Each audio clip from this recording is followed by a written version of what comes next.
Sel nädalavahetusel me käisime siis Lõuna-Eesti tripil ja siia panime kokku mõned eredamad hetked sellest.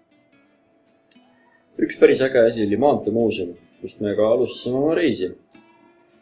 Seal sai Anneli väga huvitava ajalookogemuse ja mulle meeldisid kõik need traktorid ja veoautod, mida oli päris äge vaadata.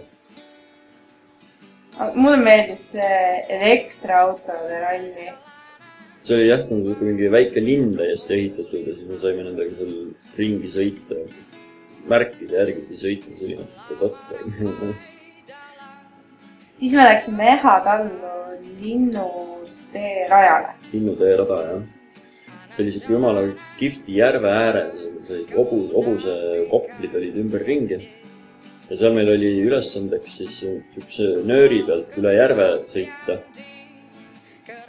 Ja no, see oli päris hea, päris äge. No näete ise. Vaadates tundus, et väga suur hoovi tunti sisse, aga tegelikult oli päris korralik. Ja see vee kohal kõlkumine, mul oli natuke hirmus ka. Mul oli hirmus siis, kui pidurdamine pidi. Jah, see oli seal natukene halvasti välja mõeldud võib-olla, või me ei osanud. Ma arvan, et... Millest sa räägid? Mina maandusin väga tead.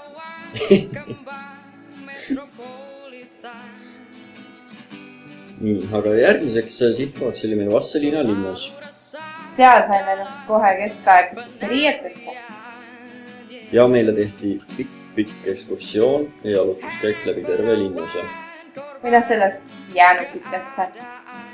Nägime ära need tordid, mis seal alles on ja kuulsime legende päris palju. Näiteks selle hõljuva risti kohta. Ja selle risti taha on päriselt üks tüürup nüüritud. Ja siis meile räägiti üht legendi mesilastest. Seal olevat sadu aastaid mesilased seinte sees pesa teinud ja kärjeid kasvatanud. Nagu septembrikuu on see sooja mingi 5-7 kraadi. Ma saate aru, Anneli sai lihtsalt selle sama koha peal kaela nõela. Et see mitmest kohast tuli. Täpselt siis rääkis legendi. Aga õnneks me allergilised ei ole. Aga see oli väga kihvt kogemus. Loengute juttu oli ikka väga piisavalt. Ja siis me läksime enda arvates kiirele lõunale Elmari tallu. Kanepis. Aga no, söömine oli viimane asi, mida seal teha. Et peremees näitas meile oma väga uhket elamist. Mis ta ise oli kõik üles ehitanud. Ja siis ajas ta garaažist välja oma 59. aasta Villiselist. Jah. Ja vähe sellest, et ta mind sinna rooli lubas istuda. Ta viis meid ka sõitma sellega. Läbi küla ühe järve äärde, mis oli tal seal läheduses.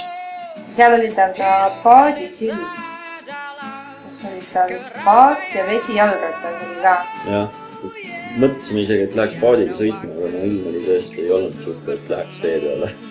Aga sellest autosõit oli päris lõbus. Näitas meile, mida džiibiga võimalik teha on. Ja siis lõpetuseks tema enda püütud suitsukarp.